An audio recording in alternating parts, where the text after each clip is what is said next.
Donald Trump kehilangan kendali dan akhirnya mengakui secara terbuka untuk apa sebenarnya dia memulai perang melawan Iran dan mengapa Pentagon benar-benar berencana memulai invasi darat ke Iran. Presiden AS Donald Trump menyatakan bahwa ia ingin merebut minyak di Iran dan mengendalikan ekspornya, sama seperti yang dilakukan di Venezuela setelah penculikan Presiden Nicolas Maduro. Dan untuk itu, dia membutuhkan pasukan dari tentara Amerika yang akan mengendalikan proses ekstraksi dan transportasi minyak di lapangan. Dan untuk tujuan yang sama, Trump ingin merebut Pulau Khark yang menyumbang 90% ekspor minyak Iran. Pada saat yang sama, surat kabar Washington Post menulis bahwa Pentagon sedang mengembangkan rencana operasi darat di Iran yang dirancang setidaknya untuk beberapa minggu, bahkan mungkin berbulan-bulan. Dan ini yang menarik.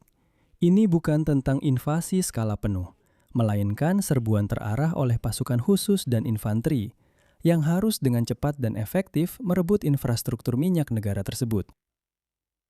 Nama saya Alexei Peci, mari kita bahas topik ini bersama-sama, tapi sebelum kita mulai, saya minta Anda untuk berlangganan saluran ini, beri like, dan tulis komentar apa saja di bawah episode ini. Jika Anda ingin mendukung kerja saluran YouTube ini dan menganggap informasi di dalamnya penting dan diperlukan, Anda bisa melakukannya dengan donasi apapun, berlangganan berbayar, atau menjadi sponsor. Semua tautan dan detailnya ada di deskripsi video ini atau di komentar yang disematkan di bawah episode ini. Selain itu, jangan lupa berlangganan saluran Telegram saya, Peci News. Tautannya ada di deskripsi video ini. Jadi, Presiden Amerika Serikat Donald Trump akhirnya secara terbuka menyatakan bahwa ia ingin merebut minyak di Iran dan mengendalikan ekspornya, sama seperti di Venezuela setelah penculikan presiden. Selanjutnya, saya akan mengutip pernyataannya. Trump berkata, "Sejujurnya, saya paling suka opsi untuk menguasai minyak Iran. Tapi beberapa orang bodoh di Amerika Serikat berkata, untuk apa Anda melakukan itu? Tapi mereka adalah orang-orang bodoh." Itulah jawaban Trump ketika ditanya mengapa dia memulai perang ini melawan Iran. Dan di sini semua pernyataan tentang pergantian rezim, tentang senjata nuklir, dan sebagainya tiba-tiba menjadi tidak terlalu penting. Trump secara terang-terangan mengatakan, hanya orang bodoh yang tidak mengerti bahwa minyak Iran bisa direbut akibat perang ini.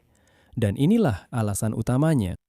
Dalam wawancara dengan Financial Times, Trump juga menyatakan bahwa militer Amerika bisa mengambil alih Pulau Khark yang dilalui oleh 90% ekspor minyak Iran.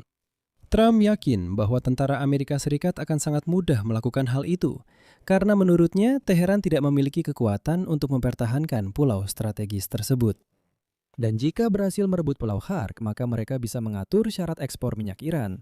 Inilah persis yang diinginkan Trump, seperti yang dia lakukan di Venezuela. Di sini saya ingin mencatat bahwa setelah operasi penangkapan Nicolas Maduro pada awal Januari, Donald Trump mengumumkan bahwa pemerintah baru di Venezuela akan menyerahkan antara 30 hingga 50 juta barel minyak kepada ICCAT. Saat itu, dia mencatat bahwa bahan mentah tersebut akan dijual dengan harga pasar, dan hasil penjualannya akan dikendalikan langsung oleh Presiden Amerika Serikat agar, kutipannya, dapat menjamin penggunaannya demi kepentingan rakyat Venezuela dan Amerika Serikat. Pada akhir Februari, Trump menyatakan bahwa Caracas telah menyerahkan bahkan lebih dari 80 juta barel minyak kepada Washington. Kemana perginya uang hasil penjualan minyak tersebut, sampai sekarang tidak ada yang tahu. Dan sekarang, rencana investasi Amerika Serikat dalam infrastruktur minyak Venezuela sedang aktif dikembangkan. Tentang fakta bahwa Amerika Serikat secara umum membahas kemungkinan merebut Pulau Khark, sumber Axios sudah melaporkan hal ini pada hari-hari pertama setelah dimulainya perang melawan Iran. Sedangkan menurut data dari Wall Street Journal, pendaratan di pulau tersebut bisa menjadi salah satu opsi operasi darat Amerika Serikat. Sementara itu, Iran sendiri sudah bersiap menghadapi kemungkinan invasi Amerika Serikat secara khusus ke pulau tersebut. Secara khusus, Teheran telah mengirimkan pasukan tambahan ke pulau itu, sistem rudal anti-pesawat portabel, serta ranjau anti-personel dan anti-tank. Ranjau-ranjau tersebut dipasang di sepanjang garis pantai untuk mencegah pendaratan amfibi Amerika. Saya ingatkan, saat ini pasukan bersama kendaraan lapis baja sedang dipindahkan ke sana. Komando Amerika Serikat pasti sangat khawatir dengan persiapan Iran. Hal ini disampaikan oleh mantan Panglima NATO James Stavridis. Berikut kutipannya. Orang-orang Iran itu cerdas dan tanpa ampun. Mereka akan melakukan segala cara untuk menimbulkan kerugian maksimal pada pasukan Amerika, baik di kapal-kapal di laut maupun terutama ketika pasukan darat berada di wilayah kedaulatan mereka. Tekanan terhadap Teheran dapat diberikan melalui blokade laut di Hark, yang akan membuat ekspor minyak Iran menjadi tidak mungkin, namun pada saat yang sama menghilangkan risiko pendaratan pasukan. Selain itu, para ahli mencatat bahwa untuk merebut pulau tersebut, Amerika Serikat Придется задействовать большие десантные силы. dalam operasi tersebut, 2 unit ekspedisi marinir yang berspesialisasi dalam penyerbuan dan pendaratan dari kapal amfibi dapat dikerahkan. Mereka terdiri dari beberapa ribu marinir yang baru-baru ini dikerahkan di Timur Tengah. Selain itu, dalam beberapa hari ke depan, saya ingatkan sekitar 1.000 tentara divisi lintas udara ke-82 Angkatan Darat Amerika Serikat akan tiba di wilayah tersebut.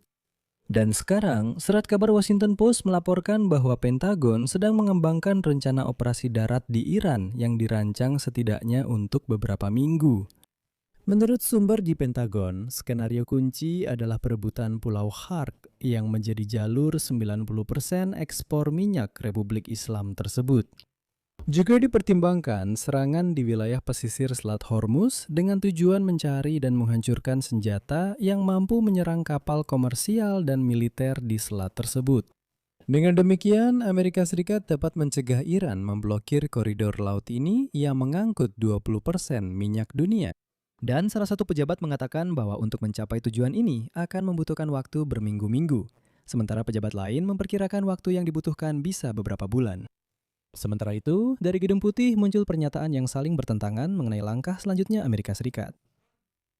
Menteri Luar Negeri Mark Rubio menyatakan pada 27 Maret bahwa perang di Iran tidak akan berlangsung lama dan Amerika dapat mencapai semua tujuannya tanpa pasukan darat. Sementara itu, juru bicara Gedung Putih Caroline Leavitt memperingatkan bahwa jika Teheran tidak menghentikan ambisi nuklirnya dan tidak berhenti mengancam Amerika Serikat serta sekutunya, Trump akan menggempur mereka habis-habisan. Dia juga menegaskan bahwa tugas Pentagon adalah mempersiapkan diri untuk segala kemungkinan dan memberikan panglima tertinggi, yaitu Trump, kebebasan bertindak semaksimal mungkin. Namun yang penting, pada 28 Maret, kapal pendarat USS Tripoli dengan 3.500 pelaut dan marinir sudah tiba di Timur Tengah.